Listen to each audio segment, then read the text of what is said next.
Terima kasih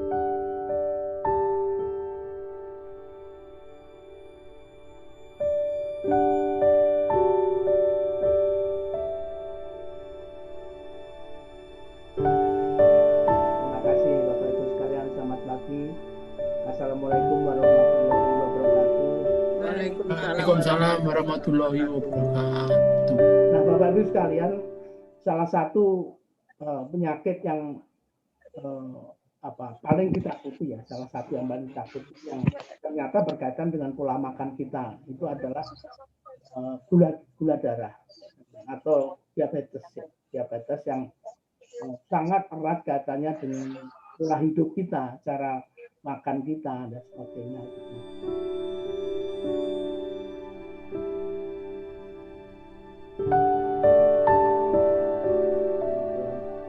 Jadi luar biasa. Kita banyak sekali mendapatkan informasi baru yang kita perlukan supaya kita menjadi lebih waspada gitu ya. Termasuk misalnya meninggalkan nasi di dalam rice cooker yang hangat atau dihangatkan terus dengan harapan sewaktu-waktu kita makan hangat, ternyata membuat nasinya lebih lembek, lebih mudah dicerna, IG-nya naik gitu, gunanya.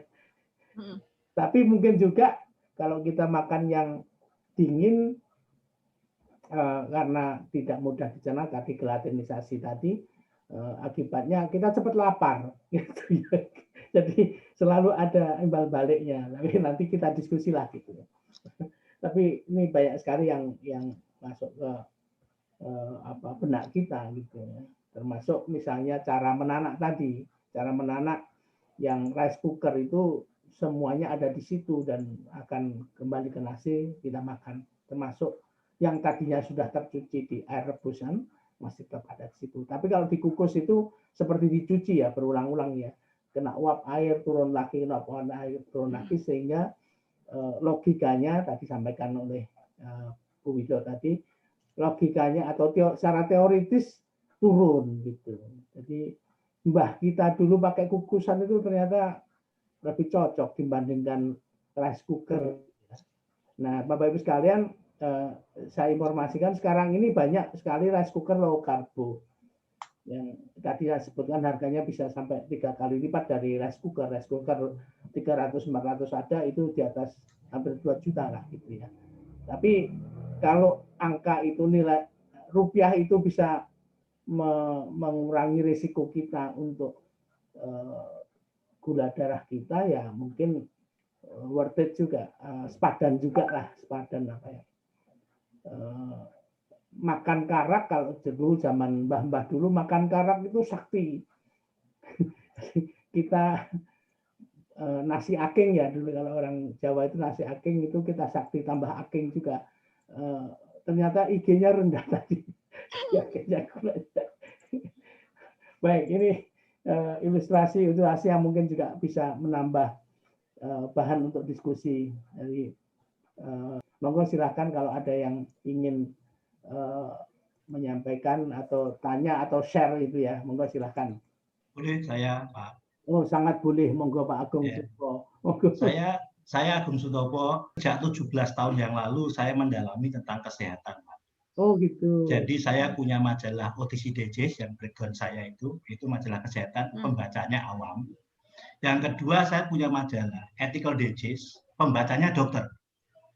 Nah, pembacanya dokter. Jadi saya punya dua majalah, yang satu Ethical Digest pembacanya dokter, OTC Digest pembacanya awam. Menyambung dari pembicaraan tentang diabetes ya, yang paling saya termasuk penderita diabetes. Jadi umur 45 tahun saya kena diabetes gitu kan. Ya, diabetes itu bisa kita kendalikan kalau kita pola makannya tepat. Di Sri Lanka itu ada penelitian nanti bagaimana menurunkan indeks glikemik. Jadi cara masaknya seperti apa? Cara masaknya adalah dimasak di rice cooker. Airnya dihangatkan dulu, dididihkan dulu. Ditambah minyak 3%. Baru dimasukkan berasnya. Ya, matang. Itu indeks glikemiknya masih tinggi karena tadi yang Prof sebutkan, patinya tadi masih sederhana ikatannya, mudah diserap. Tapi dengan ditambahin minyak tadi sudah turun. Ya, akan turun lagi. Itu dimasukkan di kulkas 12 jam, dimasukkan di kulkas 12 jam. Wah, aku nggak enak kalau makan dingin itu nggak enak. Mesti harus itu dihangatkan lagi. Itu hasil penelitiannya bisa turun 50% indeks glikemiknya. Terima kasih. Terima kasih. Ya. Monggo silakan yang lain. Nih, saya aja pengalaman saya aja. Monggo. Dua-duanya itu penting. Kalau saya tadi Bu Wido ceramah tadi saya pikir-pikir. Ini kalau orang-orang tua dulu itu kan tadi prosesnya pakai dikukus atau didandang gitu kan. Itu indeks glikemiknya makin bisa turun lah. Bu Fatmawati itu dulu kalau ke Jogja beras pakem itu yang dicari, bukan rojo lele. Nah ini tradisi, kalau tadi Mas Singgih bilang tradisi yang berturun-turun temurun itu memang sesuatu yang menjadi kebiasaan. Jadi orang dulu itu tidak terlalu banyak makan yang neko-neko. Kalau sekarang kan banyak makannya itu macam-macam. Yang saya ingin tahu itu indeks glikemik dari processing padinya. Parboil itu bisa menurunkan indeks glikemik sampai 40-50%, Mbak, ya. Atau betul, saya baru baca tadi itu. Parboil rice itu indeks glikemiknya lebih rendah daripada kalau itu bisa. Tapi orang Indonesia kan nggak suka makan parboil. Hanya berasnya jadi nggak enak. Terus yang kedua mengenai varietas. Indonesia itu varietasnya hampir semuanya beras yang tinggi indeks glikemiknya kalau nggak salah Mbak Wido ya. Termasuk tadi yang disampaikan ya. Tapi ada satu yang orang Malaysia itu sukanya makannya tuh basmati itu. Basmati itu kan juga beras, menurut saya nggak enak saya. Tapi ternyata memang indeks glikemiknya itu rendah dibanding dengan beras Yasmin mungkin ya, beras kita Cianjur dan beras kita yang lain seperti Rojo Lili dan sebagainya. Jadi pengenalan terhadap varietas beras di Indonesia itu kalau memang kita mau menghindari yang disebut indeks glikemik, itu sosialisasinya yang mungkin harus kita kita sebarluaskan yang lebih banyak lagi. Jadi, ini yang saya baca tadi, basmati itu indeks glikemiknya lebih rendah dari beras kita sendiri. Beras kita itu kan tinggi itu, ada yang 60, ada yang 70, ada juga yang 55. Terima kasih. Moga Bu Wido. Tadi pertanyaannya. Benar Pak. Proses pratana atau parboil itu menurunkan indeks glikemik. Prosesnya seperti ini. Untuk proses parboil ya, kalau kita pratana namanya. Parboil itu kalau bahasa Indonesianya pratana. Jadi prosesnya ya, kalau mau tahu prosesnya gampangnya ya. Yang banyak memang parboil ini banyak di India, Sri Lanka, Bangladesh ya. Mereka sangat suka untuk beras beras parboil. Nah, sebetulnya pada awalnya sebelum dikenal indeks glikemik, parboil itu udah kuno, maksudnya sudah teknologi lama. Nah, teknologi itu dulu di sana digunakan untuk mengawetkan gabah. Karena gabah yang sudah diproses parboil itu, ini untuk gabah konsumsi ya, bukan untuk benih ya, untuk gabah konsumsi, itu kalau sudah diproses parboil itu akan tahan setahun 2 tahun nggak masalah. Ya. Tapi kalau gabah yang tidak diproses parboil yang biasa, yang di kita, yang gabah sebelum digiling menjadi beras kan suka disimpan dulu nih, ya itu ahlinya Pak Handoko nih. Nah itu kalau misalnya disimpan 1-2 bulan dengan kondisi yang tidak bagus, lembab nih misalnya, akan banyak bertunas. Nah, kalau banyak bertunas pasti berasnya kurang bagus, kemudian rendemennya pasti turun karena kan energinya atau nutrisinya sudah dipakai untuk bertunas.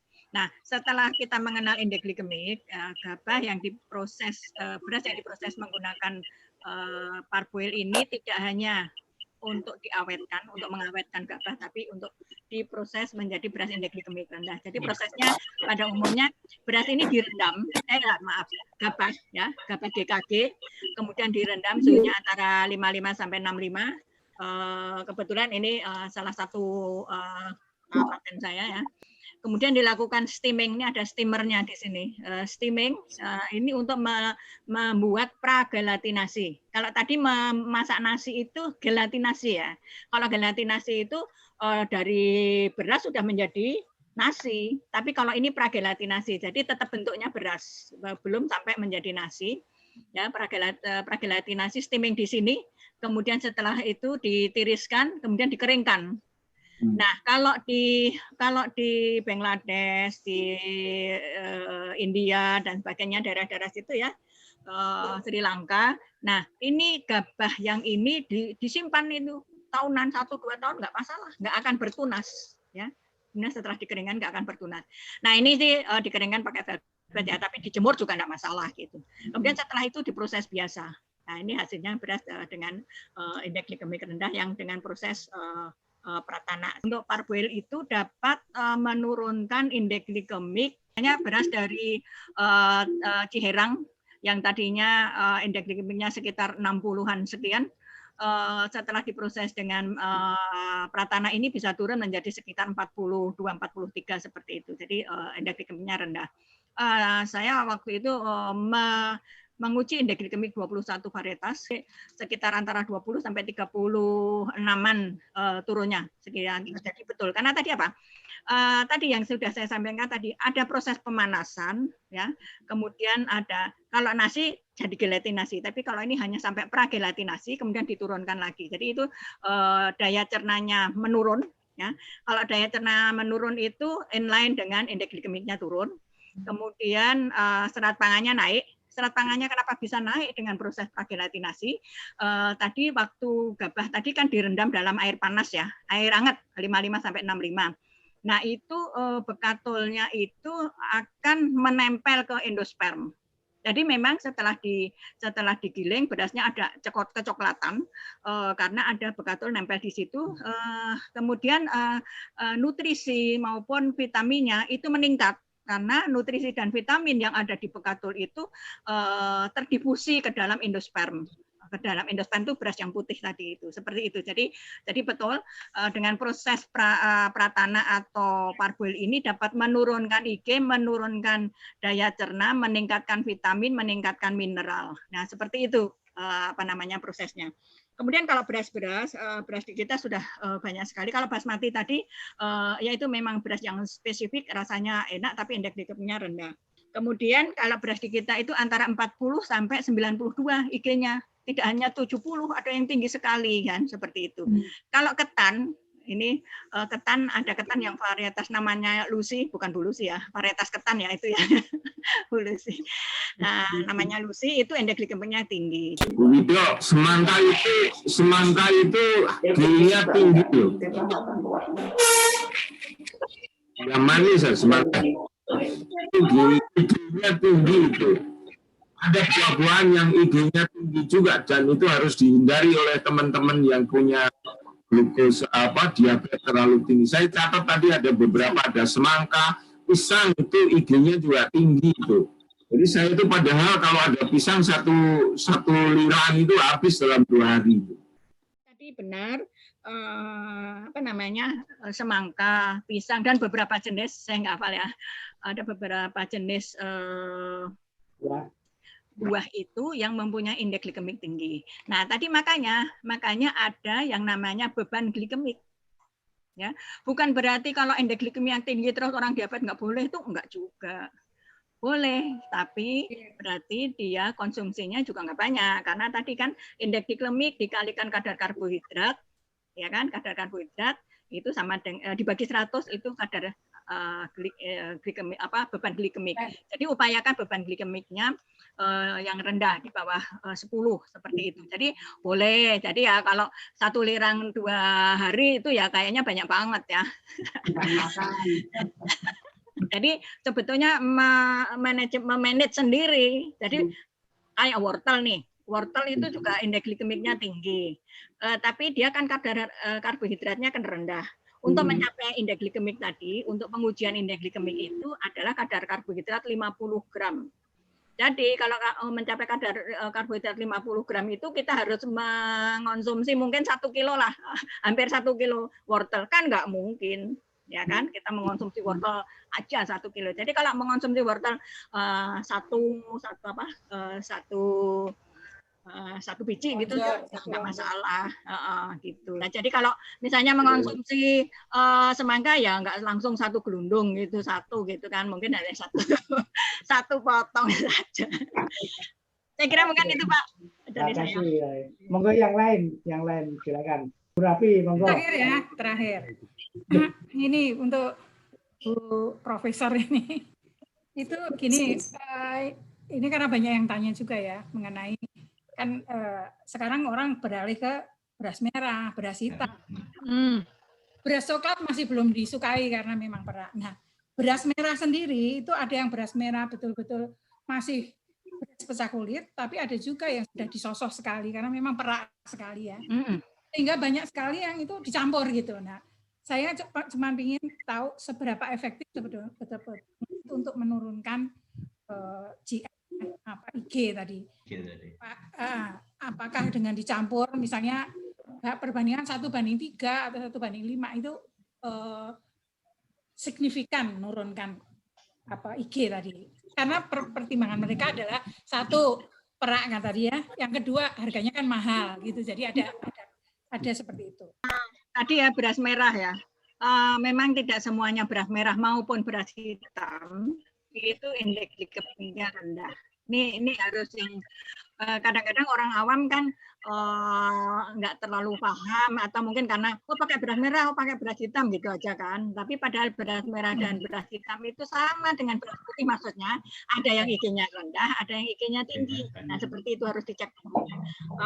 Ada juga yang di Sukamandi itu IG rendah. IG-nya beras merah yang ASI Bundong, varietas ASI Bundong itu IG-nya sedang di situ.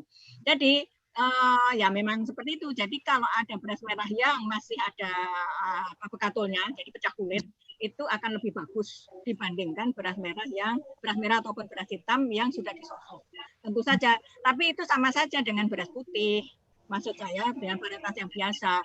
Artinya apa? Bekatul, dengan adanya bekatul tadi indeks glikemiknya akan lebih rendah seperti itu.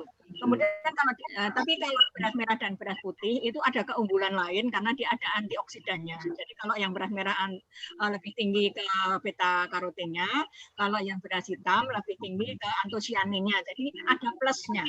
Jadi kalau mau mencampur sejauh mana dia dicampur seperti itu ya. Yang dicampur varietas apa dengan varietas apa. Tapi yang penting adalah diketahui dulu indeks glikemiknya berapa.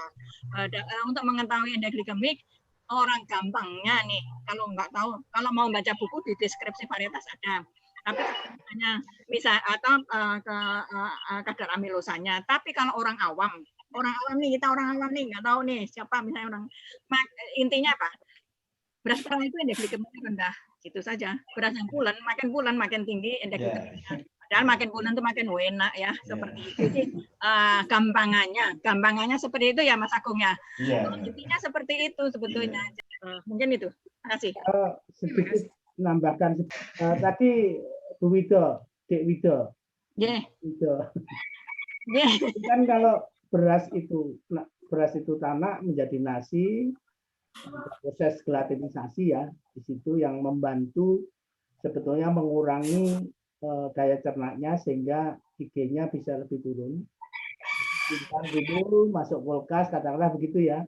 Keluarkan lagi, dipanaskan, itu tetap aja masih rendah gitu.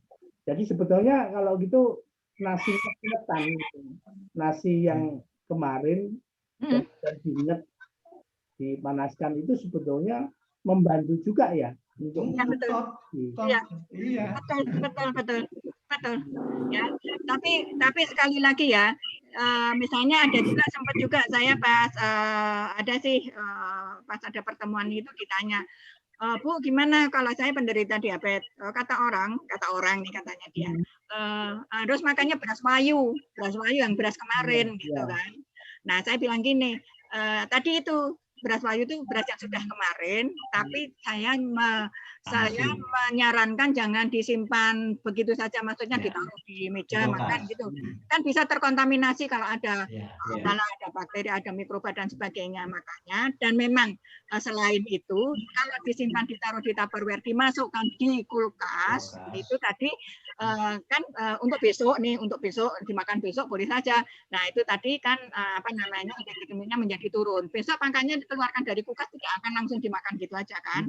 Apalagi kalau sudah umur 40 tahun ke atas kayaknya nasi keluar dari kulkas nggak akan srek lah dimakan, nanti perutnya kelutuk-kelutuk nggak enak gitu. Pasti dipanaskan lagi. Jadi ternyata dibuat nasi goreng segala itu indeks glikemiknya lebih rendah gitu. Nasi goreng biasanya dibuat dari nasi yang kemarin kan. Nah itu sebetulnya secara tidak langsung itu sudah menurunkan indeks glikemik. Plus tadi dengan nasi goreng kan ada sedikit tambahan minyak. Tadi betul Pak Agung tadi dengan penambahan minyak itu kan tadi saya sudah sampaikan adanya minyak maupun protein itu ada kecenderungannya menurunkan indeks glikemik. Nah, lanjut lagi nih sebelum Mas Agung lagi, karena masih pertanyaannya sama. Ini ada pertanyaan dari Mas Tiarso, juga dari saya dan beberapa teman lain yang nggak sempat hadir. Jadi ada beberapa yang ngakalin gitu. Jadi kayak model ini, Bu Wido, ya direbus dulu. Di aron. Di aron, kemudian itu dibuang kan, airnya itu kan dibuangin itu air. Ya. Itu kan kalau yang benar. Itu bisa nurunkan sampai berapa banyak itu? Ya betul itu ngakali namanya ya. Jadi kalau sebetulnya proses aron yang benar kan nggak membuang air. Jadi proses aron yang sebenarnya yang hanya biasanya ya itu kalau yang tadi Pak Mas Inge katakan itu ngakali. Sebetulnya kalau yang benar yang proses aron itu airnya asat tapi kan belum matang dia, 3/4 matang ditaruh di dandang. Ya, ditaruh di dandang kan seperti itu namanya ya dikukus biasa lah seperti itu. Nah, kalau tadi berarti diambil tajinnya. Ya, diambil tajinnya. Ya memang kalau diambil tajinnya akan indeks glikemiknya akan turun. Yang tajin itu baiknya diberikan kepada anak kecil atau balita dan sebagainya karena memang dia kan maunya indeks glikemiknya yang tinggi kalau di situ. Jadi boleh seperti itu. Tapi pasti ada sedikit perubahan rasa ya seperti itu. Boleh aja, itu akal-akalan yang bagus. Saya masih ingat ibu saya itu kalau diambilin gitu ditaruh di mangkok gitu, kalau ada yang mau minum ditambah garam sedikit atau tidak. Nah itu kita makan waktu saya masih kecil. Juga Mas Agung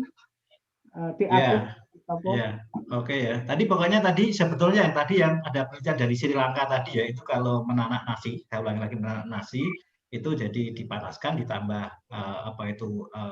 minyak kelapa 3%. Minyak kelapa 3% dimasukkan, setelah mendidih berasnya dimasukkan ya itu sudah bisa mengurangi 50% dari IG-nya. Tapi akan bagus juga kalau tidak ditambah minyak kelapa, begitu panas tadi dimasukkan di kulkas, didinginkan 12 jam. Begitu 12 jam dikeluarin, mau makan dipanasin, digoreng. Itu nasi goreng. Ya, itu juga IG-nya sudah turun 50%, itu penelitian. Nasi uduk berarti bagus ya. Saya dikasih makan Bu Rafi, saya habisin aja. Dikasih santan soalnya. Terima kasih Bapak Ibu sekalian. Yang jelas apa yang kita bicarakan kali ini banyak sekali manfaat kita semua untuk hidup lebih sehat. Nah, kita pengen hidup nyaman dan sehat gitu ya. Makan tanpa perlu takut. Nggak usah mikir-mikir tadi, nggak usah pikir makan, yang penting itu kita tahu apa yang kita makan.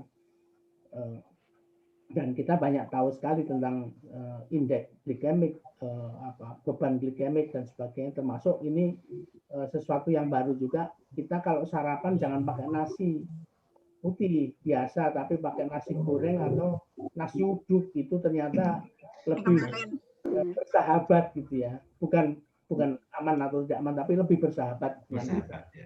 Ya, lebih bersahabat karena lebih enak, lauknya nggak perlu banyak-banyak gitu ya. Tapi kita bisa makan sedikit lebih banyak daripada biasanya gitu.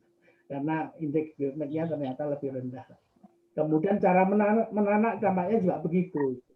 Di cara orang tua kita dulu yang pakai dikaron atau direbus dulu sebentar setengah matang, kemudian dikukus, itu lebih bagus. Karena ada tadi istilahnya Bu Widowa tadi ada pre-glutinisasi terjadi pada waktu di karon tadi karena belum sempat matang kan, setengah matang tadi, kemudian dilanjut dengan glutinisasi sehingga nanti makin banyak karbohidrat yang tidak bisa dicerna sehingga lebih aman itu. Jadi luar biasa sekali. Mudah-mudahan apa yang kita bicarakan kali ini memberikan manfaat kita semua. Terima kasih Bu Widowati. Terima kasih semuanya. Terima Kasih. Terima kasih Pak Sigi semuanya. Terima kasih ya. Terima kasih. Terima kasih.